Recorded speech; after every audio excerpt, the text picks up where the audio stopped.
Friends, ગઈકાલે આપણે unit 4 read 1 જોતા હતા, ધ એડજસ્ટમેન્ટ. અને આપણે જોયું કે નાના એ નાનીને મૃત્યુ પછી એમને ખૂબ મિસ કરે છે. અને એ લોકો બંને વચ્ચે આપણે જોયું કે એમના બંને વચ્ચે ખૂબ જ દલીલો થતી હતી. નાની એવું કહેતા કે હું તમારા પહેલાં મૃત્યુ પામીશ અને તમે એકલા રહી જશો, અને નાના એમને એવું કહેતા કે હું પહેલાં જઈશ. હવે આગળ, and Nani really did leave before him.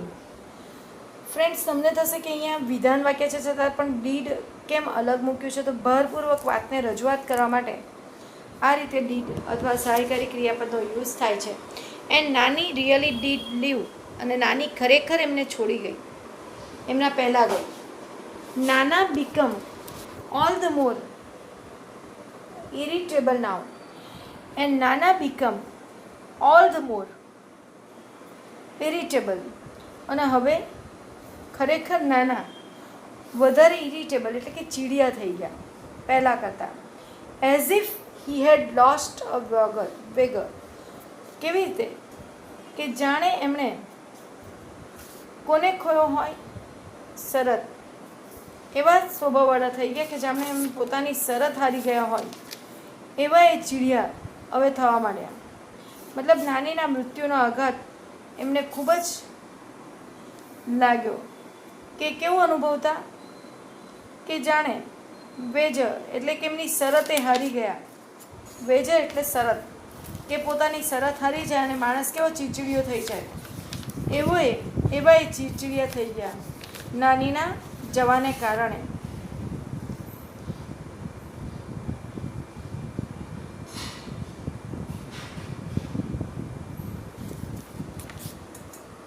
For a few days he took out his anger on his food. એટલે એમણે પોતાનો થોડા દિવસ ગુસ્સો શાના ઉપર કાઢ્યો? ખોરાક ઉપર. He would push away his plate and say, tell her I don't want to eat. એ પોતાની ડીશને ધક્કો મારતા. કોઈ જમવાનું લઈ જાય તો એ પોતાની ડીશને ધક્કો મારીને કહેતા કે તેને કહી દે, મતલબ કે નાનીને, કે મારે જમવું નથી. જાણે નાની હયાત હોય એ રીતે જ એમને માનવા તૈયાર જ નહોતા કે નાની નથી. એટલે એવું કહેતા, એને કહી દે કે મારે જમવું નથી. હી ઇમ્પ્રિઝન હિમસેલ્ફ ઇન ધ બેડરૂમ. ઇમ્પ્રિઝન એટલે પૂરી દેવું. એમણે પોતાની જાતને શયનખંડમાં અથવા બેડરૂમમાં પૂરી દીધી, મતલબ એ બહાર જ નહીં નીકળતા. We removed in a few of Nani's belongings to make the room livable for Nana, but he did not let us cart away Nani's bed. We removed a few of Nani's belongings. Belongings એટલે અહીંયા વસ્તુઓ, કે અમે કેટલીક નાનીની વસ્તુઓને ખસેડી. To make the room livable, કે જેથી નાના એમાં રહી શકે. બટ પરંતુ he did not let us cart away. Cart away એટલે લઈ જવું, ખસેડવું, કે એમણે અમને એમનો બેડ લઈ જવાની અનુમતિ નહીં આપી.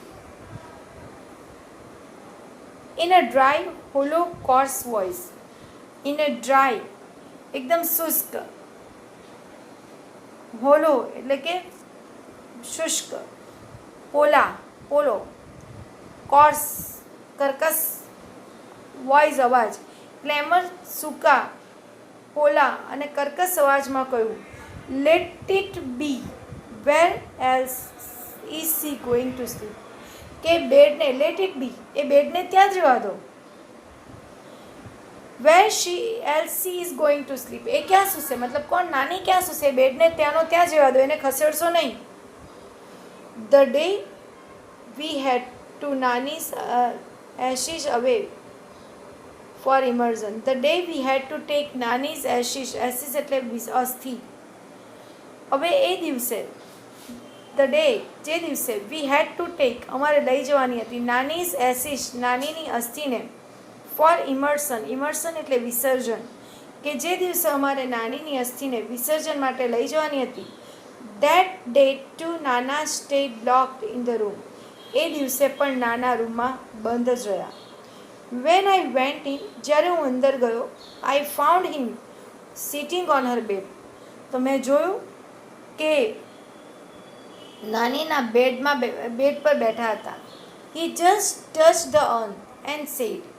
એમણે પેલી અસ્થિકુંભને એટલે અસ્થિકુંભ એને અડ્યા અને કહ્યું ટેક હિમ અવે, ટેક હિમ અવે. જોજો નાની છે, નાનીની અસ્થિ છે તો ટેક હર લઈ લેવું જોઈએ, એને બદલે ટેક હિમ અવે, એને લઈ જાઓ. All my life he just kept fighting with me. મારી આખી જિંદગી એ મારી જોડે લડતા જ રહ્યા. હવે અહીંયા નાની માટે શું વાપરે છે? કયું વાપરે છે? સર્વનામ હી અને હિમ, મતલબ એ પોતાને નાની માને છે. ખ્યાલ આવે છે? એટલે શું કે છે? એને લઈ જાઓ, આખી જિંદગી એ મારી જોડે લડતા જ રહ્યા. આ ફ્રેન્ડ્સ સમજો અહીંયા. શું તમને એમ થશે કે અહીંયા પ્રિન્ટિંગ મિસ્ટેક છે? એ પ્રિન્ટિંગ મિસ્ટેક નથી, પણ નાની માટે બોલે છે. હિમ શબ્દ વાપરે છે, જાણે નાની પુરુષ હોય એ રીતે. મતલબ એ પોતે એવું માને છે કે હું નાની છું અને જે અસ્થિ છે એ કોના છે? નાના છે. હી જસ્ટ, પાછો હી શબ્દ વાપર્યો કે આખી જિંદગી મારી જોડે લડતા જ રહ્યા. The shift was gradual. Shift એટલે બદલાવ. આ જે બદલાવ હતો, આ જે પરિવર્તન હતું એ ગ્રેજ્યુઅલ, ધીમે ધીમે થતો ગયો. I did not pay much heed to it that first day, but later it became more evident. I did not pay, મેં ધ્યાન નહીં આપ્યું. હીડ એટલે ધ્યાન આપવું. I did not pay much heed, મેં પહેલાં બહુ ધ્યાન નહીં આપ્યું પહેલા દિવસે. બટ લેટર, પણ પાછળથી, it became more evident, પરંતુ ધીમે ધીમે એ ફેરફાર વધારે એવિડન્ટ, સ્પષ્ટ થતો ગયો, વધારે દેખાવા મળ્યો. Another day I caught him taking Nani's cup syrup. બીજી વાર આઈ કોટ હિમ, મેં એમને પકડ્યા, ટેકિંગ નાનીસ કફ સિરપ, કે નાનીની ખાંસીનું સિરપ પીતા હતા એ જોતા મેં પકડી પાડ્યા. He was measuring it by the capful exactly the way Nani use two.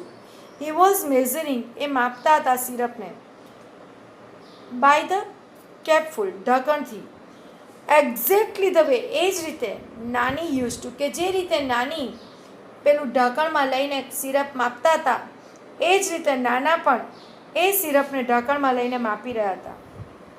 I ask him what is that you are doing. એટલે મેં એમને પૂછ્યું કે તમે શું કરી રહ્યા છો?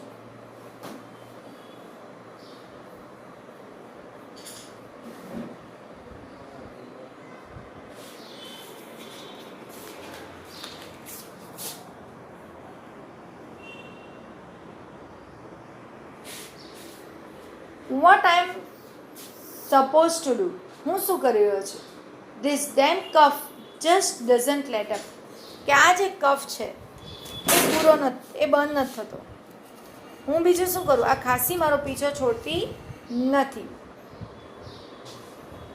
This damn cough just let up, exactly the same turn of phrase that Nani would have used. અને એ જ રીતે બોલ્યા કે જે રીતે નાની બોલતા. He paused, A અટક્યા. Threw me a look and said, when this bottle gets over, get me a new one. અને એમણે શું કહ્યું મારા તરફ જોઈને? when this bottle gets over, કે જ્યારે આ બોટલ પૂરી થાય, get me a new one, મને નવી બાટલી લાવી આપજે. I was little taken aback. taken aback એટલે આશ્ચર્ય થવું, અને મને થોડું આશ્ચર્ય થયું. I had never heard him coughing, કારણ કે મેં એમને ક્યારેય કફ લેતા સાંભળ્યા નહોતા, મતલબ ખાંસી કરતા સાંભળ્યા નહોતા. But this was nothing compared to the shock to give me a few days letter. But this day, પરંતુ ધીસ વોઝ નથિંગ, આ તો કશું જ નહોતું, કમ્પેર્ડ ટુ ધ શોક, એ આઘાતને, મને જે આઘાત લાગ્યો, અ ફ્યુ ડેઝ લેટર, કે થોડા દિવસ પછી મને જે આઘાત લાગ્યો એ આઘાતની સરખામણીમાં આ આઘાત કશો નહોતો. મતલબ આ આઘાત તો કશો જ નહોતો, કારણ કે એમને ખાંસી નહોતી, છતાં પણ એ ખાંસીની દવા લેતા. એ આઘાત તો એટલો બધો નહોતો જે આઘાત મને થોડા દિવસો પછી લાગ્યો. ક્યારે આઘાત લાગ્યો રાઇટરને? આઈ ટોલ્ડ હિમ, નાના, let's go to a salon. મેં નાનાને કહ્યું ચાલો આપણે સલૂનમાં જઈએ. યુ નીડ અ હેરકટ, તમારે વાળ કપાવવાની જરૂર છે. આઈ ઇન્સિસ્ટેડ, મેં આગ્રહ કર્યો. ઇન્સિસ્ટેડ એટલે આગ્રહ કર્યો. If you don't want to go, જો તમે જવા નહીં માંગો, then I will call a barber home, તો હું બાર્બર એટલે હજામને ઘરે બોલાવીશ. He did not even bother to look at me this time. Bother એટલે પડી કર્યું. એમને કોઈ ચિંતા નહોતી, મારા તરફ જોવાની પણ એમને તસદી નહીં લીધી. He began to shake his head, અને એ પોતાનું માથું હલાવતા રહ્યા. No no, he will kill me. ના ના, મારે વાળ નથી કપાવે, એ મને મારી નાખશે. જો અહીંયા હી શબ્દ વાપર્યો. He doesn't like my haircut. એને મારા વાળ કાપેલા ગમતા નથી. શોર્ટ, નાના, કે એમને મારા નાના વાળ કાપ્યા હોય એ ગમતા નથી. He will never approve. એ ક્યારેય પસંદ કરશે નહીં. મતલબ અહીંયા નાના કઈ રીતે બોલે છે? જાણે પોતે નાની હોય અને વાળ કપાવવાનો હોય એ રીતે વાત કરે છે. એ નાની માટે સર્વનામ હી વાપરે છે. મતલબ એ શું વાપરે છે? એ નાની, એ પોતે તો જીવંત છે પણ નાના નથી, કે એમને મારા વાળ કાપેલા ગમતા નથી. ફ્રેન્ડ્સ, એટલી હદે માણસ એને મિસ કરે છે નાનીને, કે એના કારણે પોતાની જાતનું અસ્તિત્વ મિટાવી દે છે અને પોતાને કોણ માને છે? નાની માને છે. His intonation was nasal. અને એ વખતે એ જે એમણે અવાજ નીકળ્યો એ નાનીના સ્વર જેવો જ હતો. નેસલ સ્ત્રી હોય એટલે એમનો અવાજ થોડો તીણો હોય, તો એ નેસલ એવો જ રીતે બોલ્યા, લાઈક નાની, જેવી રીતે નાની બોલતા. It seemed as if it was નાની. અને એવું લાગ્યું કે જાણે નાની હતા. હુ વોઝ સ્પીકિંગ, કે બોલતા હતા કે નાનાને તમારા નાના વાળ નહીં ગમે, એ મને નહીં કપાવા દે. આઈ મૂવડ બેક અ લિટલ વરી. અને મને થોડી ચિંતા થાય અને હું પાછો ખસી ગયો. I had a friend doctor Kamble, a psychiatrist. I called him over. મારા એક મિત્ર હતા ડૉક્ટર કામલે, જે સાયકિયાટ્રિસ્ટ એટલે કે મનોવૈજ્ઞાનિક હતા. આઈ કોલ્ડ હિમ ઓવર. મેં એમને બોલાવ્યા.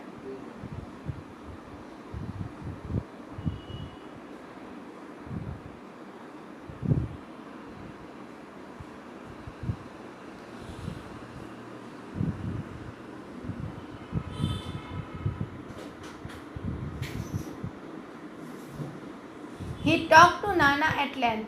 અને નાના જોડે એમણે વાતો કરી. ફોર અવર્સ, થોડા કલાકો સુધી. મોસ્ટ ઓફ ધ ટાઈમ, અને મોટે ભાગનો સમય, નાના કેપ્ટ ક્વાઇટ. નાના શાંત રહ્યા. He did not answer most of doctor Kamble's question. એમણે ડૉક્ટર કામ્બલેના પ્રશ્નનો જવાબ નહીં આપ્યો.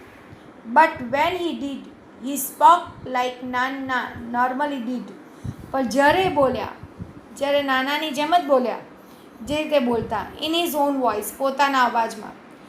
Something else became evident to one of the numerous questions that Dr. Kamble asked him. He said, "This only she can answer. I will ask her when she comes."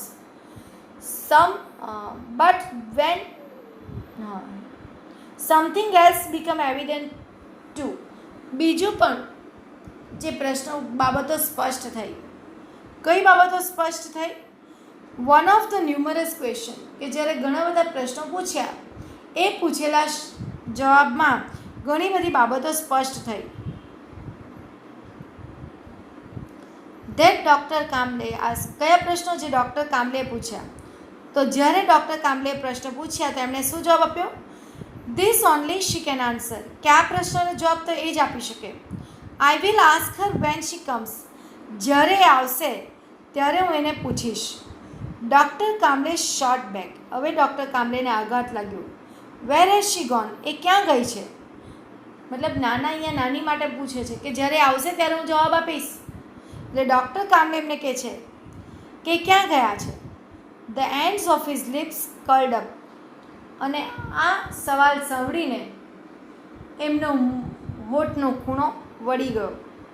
અને in a little smile.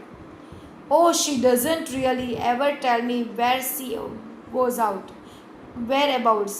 એ ક્યારેય ક્યાં જાય છે એ મને કશું કહેતી નથી. Van નાના લેફ્ટ. હવે જ્યારે નાના જતા રહ્યા, doctor Kamble said, he doesn't perceive your Nani as dead. Perceive એટલે માનવું, કે તમારી નાનીને મરી ગયા છે એવું માનતા નથી. He has begun to live a double life. અને એક ડબલ જીવન જીવી રહ્યા છે. In fact there is more of her and less of him. હકીકતમાં એ જીવન નાનીનું વધારે છે, એમનું ઓછું. મતલબ નાના બેવડી જિંદગી જીવે છે. વધારે ટાઈમ એ પોતાને નાની માને છે અને અમુક ટાઈમે પોતાને નાના માને છે. He began to think of himself as Nani. એ પોતાને નાની માની રહ્યા છે. Whatever happens it happens to her. Whatever happens, અને જે પણ કંઈ થઈ રહ્યું છે એમના શરીર જોડે એ નાનીને થઈ રહ્યું છે એવું એ માને છે. ખ્યાલ આવે છે? મતલબ પોતાને જે પણ કંઈક થતું હોય, કદાચ ખાંસી આવતી હોય, માથું દુખતું હોય, કંઈ પણ થાય તો એવું માને છે કે આ કોને થઈ રહ્યું છે? નાનીને. She is the only one who needs to be fed.